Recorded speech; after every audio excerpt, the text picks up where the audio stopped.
Good to be with you, and I wish you would just pause for the cause, look up for your hookup, take this before you break that, hold up for the help up. The moment has come. This is a journey you cannot go on without taking a break. God has something in store for you that is so valuable that as you circle this curve, you have to take a pause. Take a deep breath. Raise your head, relieve yourself of all that you're trying to control and figure out, and let me share with you just a few moments about God's wonderful grace for you in the area of healing and health. I mean, I'm aware that there's a master liar, yeah, I said it, a master liar who is trying to convince you that this is as good as it gets. You've reached the top of your ladder. You have maximized all of your resources. Your experience has topped out, and it's never going to improve. And whatever track that you're traveling on, let me be the one today to remind you, God has the last word. And the enemy is always the master of illusion and disguise and distraction, because healing is what God continuously brings to his people. Usually we talk about my business, my problems, my job, my house, my mind, my relationship, my ministry, my. I want to invite you to change that singular pronoun to a plural one. Our job, our ministry, our time, our health, our family, our struggle, our battle. Ultimately, it's not yours and it's not mine. For the Lord giveth and the Lord taketh away. Blessed be the name of the Lord. We've got to make a shift in our thinking. Got to change our concept where we put such personal ownership and claim over what God never intended for us to exclusively claim for ourselves. And when it comes to the whole transition into your healing and your health in any area, the first step is to recognize it's not yours exclusively. Therefore, when the healing comes, there's also a joint partnership. We are co-laborers with him. So what I call my healing is really an extension of divine healing. I know that when you're in the midst of a dilemma, it's possible to miss some foundational features and formulas for your cure. Interestingly enough, when you read the Word of God, in the passage in Matthew 4 and 24, there's a word there, healing, therapeuo to be exact. He healed every kind of disease, every conceivable disease.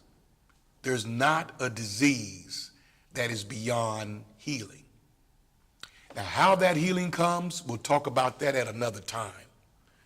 But first, be reminded that the same God that cured diseases that produced epilepsy, that produced seizures, that produced addiction, that produced hemorrhages, that caused families to be totally dismantled until the head of the home could not even stay. He lived in the tombs. That cured mental diseases, demonic invasion, that cured generational curses and poverty, sin itself. He healed every kind of disease. He made them serviceable.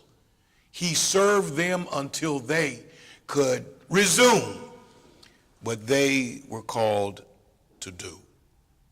And then, of course, in Luke 17 and 14, there's what we call progressive healing. As they went, the lepers were cleansed. It didn't happen all in one moment. There was an instant when it was initiated.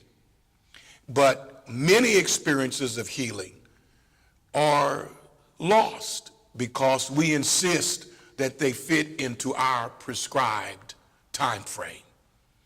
Did you ever hear the song that the saints used to sing, "You can't hurry God"? No, you have to wait. You have to trust him and give him time.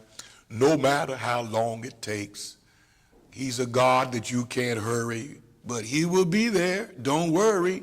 You remember that, don't you? He may not come when you want him, but he's always right on time. And there's an element of healing that is in the sovereignty of the Lord. When we access it, we have to also access his own packaging of that.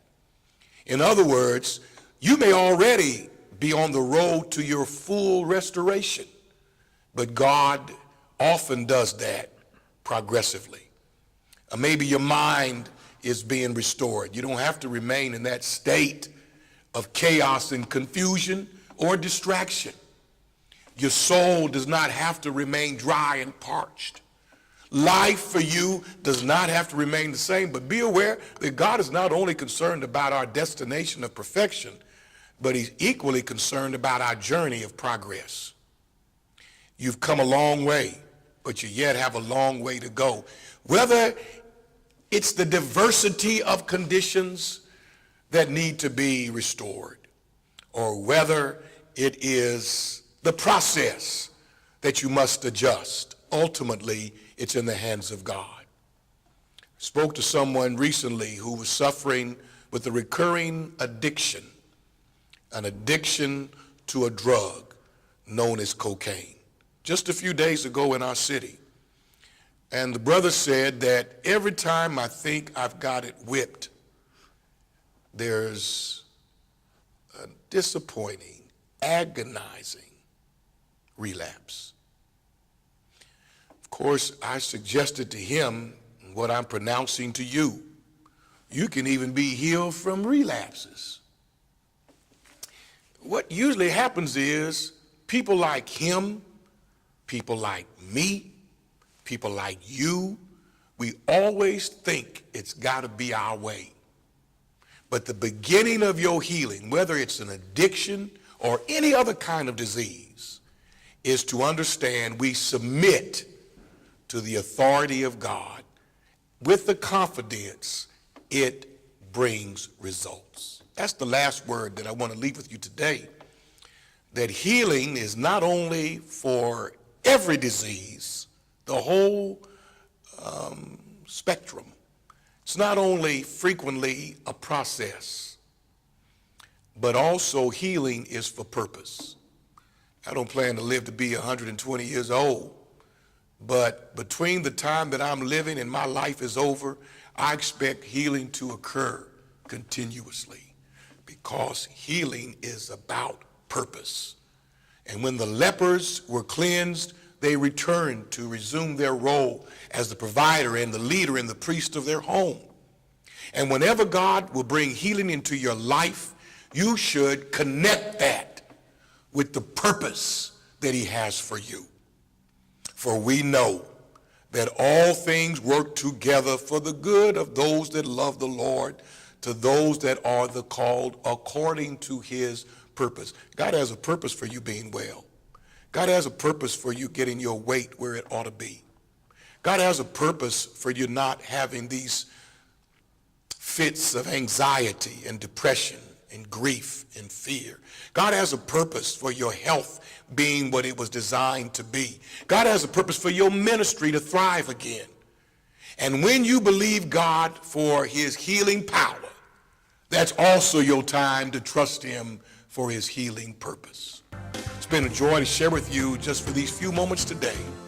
And next week we'll go even further in healing, in health, in wholeness, and in the holiness that is all the sum total of the healing virtue of Christ that is ours. Wherever you're going, God is already there.